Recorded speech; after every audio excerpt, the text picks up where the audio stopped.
tumeona kwamba Wakenya wameingia kwenye mitandao ya kijamii wakarusha cheche za matusi kuelekea Tanzania, wakisema kwamba mwenzao, namzungumzia Boniface Mwangi, ameweza kukamatwa na akatiwa ndani masaa zaidi ya 24, na sasa hivi wanapiga kelele kwenye mitandao ya kijamii, wanasema kwamba aweze kuachiliwa. Hiyo labda nakwambia kitu moja, wewe unajua kwanza nataka kufanya point of correction. Sio wa Kenya, ni wanabiashara ambao wanajiita jina wanaharakati. Shughuli zao ni ya kwamba wanatumika na watu fulani pahali fulani kuleta machafuko kwenye nchi. Wakileta machafuko kwenye nchi, kupitia machafuko wanaingisha hela zao, wanaenda kuweka machafuko na wanatengeneza hela zao, na pia wanaoshia watu hela zao. Na ndio maana siku zote mimi nakwambia na nitakurudilia, hakuna kitu inaitwa wanaharakati. Toa hiyo puzi she. Kama ni wanaharakati kamili, waende DRC Congo. Mbona waende Congo? Wanangojea mainchi ambazo ziko na amani ndio wanaenda. Wamejikaza juzi wamekimbia. Mbona wasikanyage waende Congo? Kongo inahitaji sana wanaharakati. Na ndio ujue sio wanaharakati, ni wanabiashara. Point of correction. Wewe unaniambia leo ati Boni kashikwa, kapelekwa nini, kawekwa ndani, alienda kufanya nini Tanzania? Wala wanasema kwamba ni miongoni mwa kutetea Tundu Lissu. Anatetea nini? Anatetea nini? Aende Congo. Tundu nini Bongo haimhitaji she. Bongo kuna amani, wewe unaenda kufanya nini huko? Bongo iko na sheria zake. Tanzania iko na amani yake, ina katiba yake. Unaenda kama nani? Unajua diplomasia ni ya kwamba lazima utumie foreign affairs nchi ambao kuna protocol ambao wewe unatoka unaenda kama nani? Unapata point?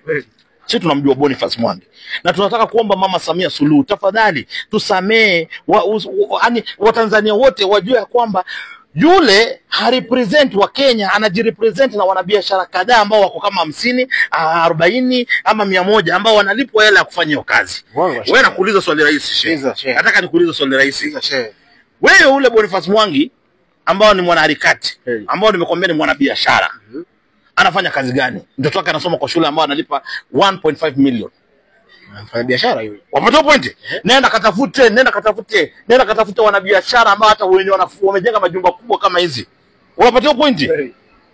Wawezi kufika kiwango ambao unasikia wanasema wanaishi, watu anasimamisha anasema kwamba mimi mtoto wangu analipa 1.5 million. 1.5 million nataka kuambia Tanzania ni dola 15,000. Dola 15,000 mtoto mmoja unamlipia, na watu wangapi?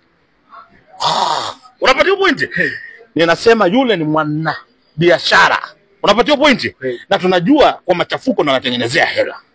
Kachafua hapa Kenya, katengeneza hela. Amemkosea Rais William Samoei Ruto heshima, katengeneza hela. Kamkosea rais aliyotoka mamlakani Uhuru Kenyatta, katengeneza hela. Kamkosea rais aliyoaga dunia ambao ni hayati Mwai Kibaki, katengeneza hela. Sasa imemuishia, anataka kwenda kusumbua Tanzania. Mama ni mwerevu. Mama ana macho ya kuona mbali. Mama anapenda nchi ya Tanzania. Mama anajali wa Tanzania. Mama amepewa jukumu ya kuchunga mali na usalama ya Watanzania.